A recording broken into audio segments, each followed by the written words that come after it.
নমস্কাৰ welcome to my channel Jintu's blog. আজি আমাৰ মায়ে এটা বস্তু বনাব, গতিকে ভিডিঅ'টো আৰম্ভ কৰোঁ বলক। ৰ'বক 1 মিনিট। এই বস্তুবিধ বনোৱাৰ আগত ইয়াৰ উপকাৰিতা কিছুমান আপোনালোকৰ আগত অৱগত কৰিব বিচাৰিছোঁ। এতিয়া এই বস্তুবিধ হৈছে কঁঠালৰ মুচি।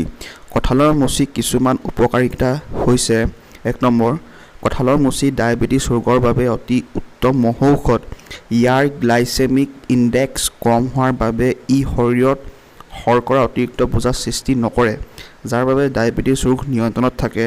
2 নম্বৰটো হৈছে ইয়াত আঁহ থকাৰ বাবে আন বহুতো সমস্যা নিৰ্মূল কৰে, সেয়েহে নিৰোগী লোকে মাজে সময়ে কেঁচা কঁঠাল সেৱন কৰা উচিত।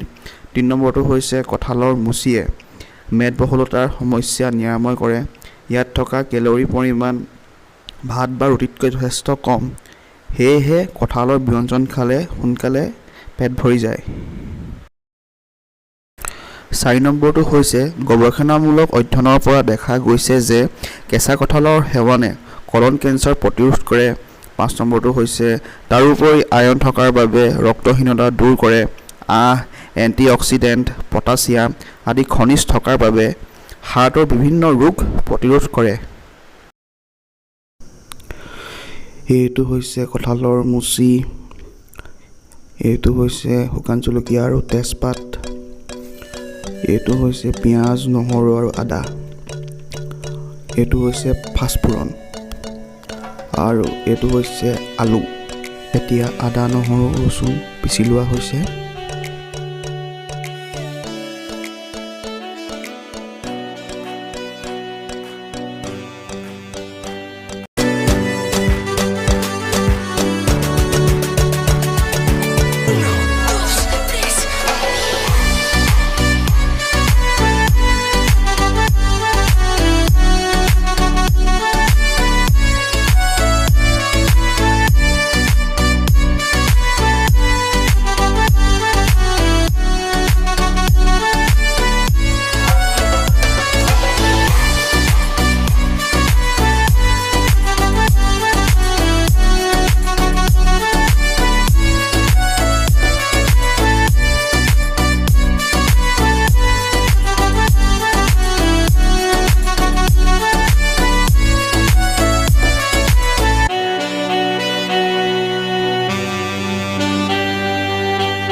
মজা, টেষ্টটো মজা হৈছে।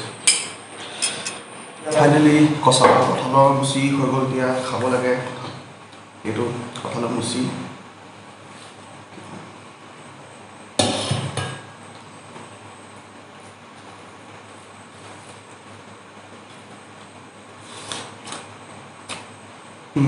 মজা